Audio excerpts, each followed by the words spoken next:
Friends, beetroot chapati ఎలా చేయాలో మీకు చూపిస్తాను. ఫస్ట్ బీట్రూట్స్ తీసుకోవాలి. వాటిని బీట్రూట్ని పొట్టు తీసుకొని ఇలా కట్ చేసుకొని గ్రైండ్ పెట్టుకోవాలి.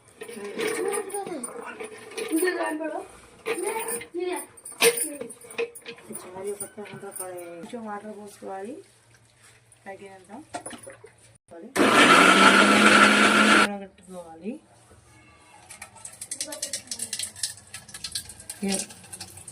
వడగొట్టుకోవాలి. ఇలా గోధుమ పిండిలో ఈ రసాన్ని బాగా కలుపుకోవాలి.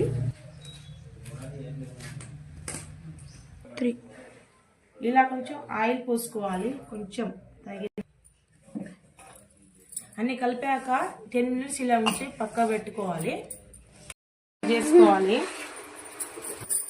ఇలా రౌండ్గా చేసుకొని బౌల్లో తీసుకోవాలి. కోడి పిండి తీసుకొని చపాతీ వేసుకోవాలి.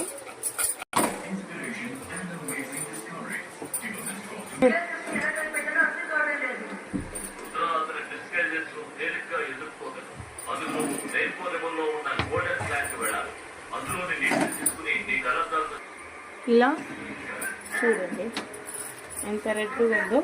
ఎలా ఉంది చపాతీ చూడండి.